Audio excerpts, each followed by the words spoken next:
आज हम cervical spondylosis को डिस्कस करते हैं। सर्वाइकल स्पॉन्डिलोसिस या सर्वाइकल ऑस्टियोआर्थराइटिस ये एक ऐसी डिजेनरेटिव कंडीशन है सर्वाइकल स्पाइन की, गर्दन की हड्डी की एक ऐसी डिजेनरेटिव कंडीशन है। नेक वर्टिब्रा की एक ऐसी डिजेनरेटिव कंडीशन है कि जो एज रिलेटेड है। उसमें डिस्क वेयर भी है, उसमें बोन स्पर्स भी हैं, उस पे रिड्यूस्ड डिस्क हाइट भी है। ऐसी कंडीशंस जो कि नेक में, गर्दन में डेवलप हो जाती हैं, तो उसकी वजह से जो स्पाइनल कॉर्ड की सीवियर जो है ना कंडीशन डेवलप हो जाती है, जिसमें नर्व्स कंप्रेस होना शुरू हो जाती हैं। नर्व्स जब कंप्रेस होती हैं तो फिर उनकी इन्फ्लेमेशन भी हो जाती है और उनमें पेन भी शुरू हो जाता है। ये कंप्रेशन फिर इतना ज़्यादा तकलीफ दे होता है कि पेशेंट में वो ज़्यादा कॉम्प्लिकेशंस बढ़ने लगती हैं। अगर सर्वाइकल स्पॉन्डिलोसिस की कॉजेज़ को देखें तो एक तो एज की एक एज रिलेटेड कॉज है कि उसमें डिजेनरेटिव प्रोसेस शुरू हो जाता है, ख़ास तौर पे 40 इयर्स की एज से ज़्यादा पेशेंट्स में ऐसा होता है। सर्वाइकल डिस्क की बल्जिंग या हर्निएशन ये उसकी एक कॉज बनती है। फिर बोन स्पर्स जो है वो ऑस्टियोफाइट्स वो डेवलप हो जाते हैं। बोन जो है वो उसके स्पाइक्स बनने शुरू हो जाते हैं। फिर डिहाइड्रेटेड स्पाइनल डिस्क की वजह से हो सकती है, या नेक के जो लिगामेंट हैं उनकी स्टिफनेस भी एक वजह बन सकती है। किसी पेशेंट में कोई ट्रॉमा हो या इंजरी हुई हो नेक की या स्पाइनल कॉर्ड की, वो भी एक वजह बन सकती है। फिर रिपीटेटिव जो नेक के मूवमेंट्स हैं और स्ट्रेन है, वो उसकी एक वजह बनती हैं। या फिर जेनेटिक डिस्पोजिशन इसकी एक वजह बनती है कि फैमिली हिस्ट्री में है ये, और वही जो है वो अब पेशेंट में डेवलप हो गया है। पेशेंट की सेडेंट्री लाइफ की वजह से भी ऐसा होता है कि वो बिल्कुल आरामदेह ज़िंदगी गुजारता है, उसमें कोई एक्सरसाइज वगैरह नहीं करता, और उसमें मोटापा भी है, तो ऐसी सूरत में ये डेवलप हो सकता है। अगर हम सर्वाइकल स्पॉन्डिलोसिस की सिम्टम्स को देखें तो उसमें नेक पेन होता है, स्टिफनेस होती है, खास तौर पे मॉर्निंग में और इवनिंग में स्टिफनेस हो जाती है। सर का दर्द शुरू हो जाता है जो नेक से सर की तरफ रेडिएट करता है।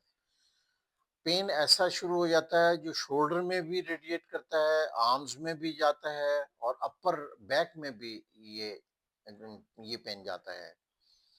बॉडी में टिंगलिंग शुरू हो जाती है और नमनेस शुरू हो जाती है कि वहाँ सुन्न होना शुरू हो जाए जगह, और बाजू की वीकनेस, हाथों की वीकनेस, हाथों का सुन्न हो जाना, ये सारी इस कैफियत होती हैं इसकी। ज़्यादा एडवांस कंडीशन में फिर लॉस ऑफ बैलेंस शुरू हो जाता है कि बंदा जो है वो चलते-चलते अपना बैलेंस नहीं रख पाता, कोऑर्डिनेशन जो है वो ख़त्म हो जाती है।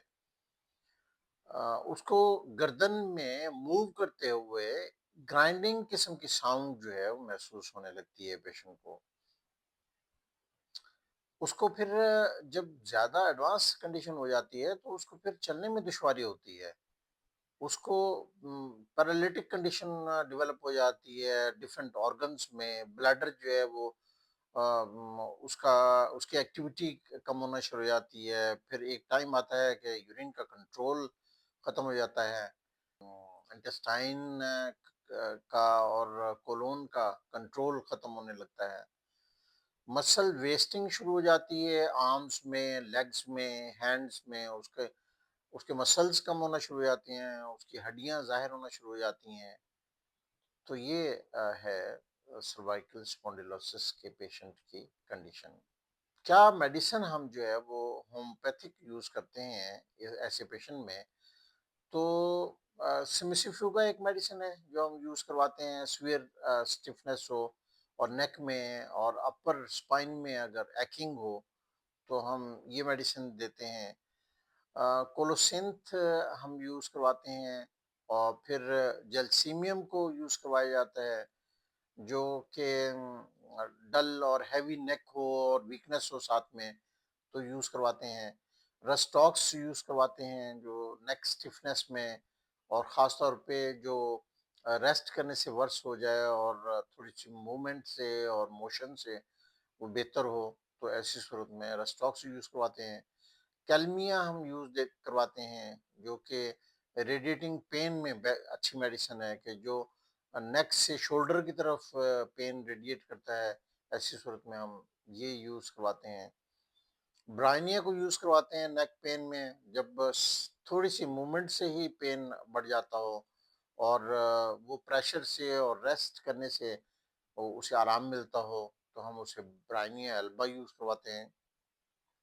कैलकेरिया फॉस देते हैं डिजेनरेटिव चेंजेस में बोन की हों, डिस्क की डिजेनरेटिव चेंजेस हों तो उसमें कैलकेरिया फॉस देते हैं।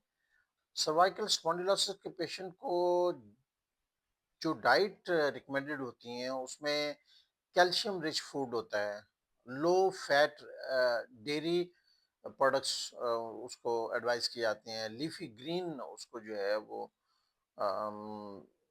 वेजिटेबल्स का एडवाइस किया जाता है।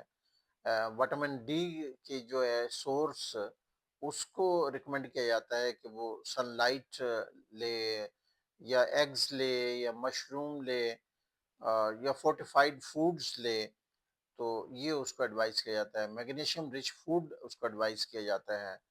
पेशेंट को ओमेगा 3 जो है जो फ्लैक्सीड में, वॉलनट में और फिश में मौजूद होता है, तो वो उसको एडवाइस की जाती है।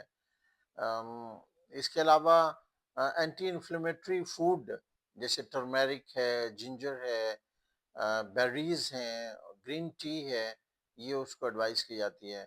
जो चीज़ अवॉइड करने का कहा जाता है पेशेंट को उसमें प्रोसेस्ड फूड है, उसे कहा जाता है कि ये ना ले वो, क्योंकि ये कंडीशन ख़राब करता है। जंक फूड उसके लिए ठीक नहीं है। एक्सेस सॉल्ट जो है वो उसे उसके लिए ठीक नहीं है। उम, उसको रेड मीट नहीं लेना चाहिए, सैचुरेटेड फैट्स उसको नहीं लेने चाहिए। उसको रिफाइंड शुगर और शुगर ड्रिंक्स बिल्कुल अवॉइड करने चाहिए। उसे कैफ़ीन और अल्कोहल का इस्तेमाल नहीं करना चाहिए।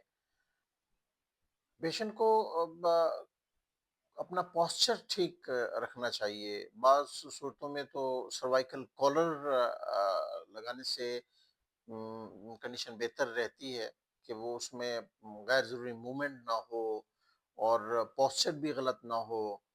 फिर पिल्लो ऐसा यूज़ करना चाहिए जो कि ऑर्थोपेडिक नेक पिल्लो होता है, वो सोने के लिए वो इस्तेमाल करें।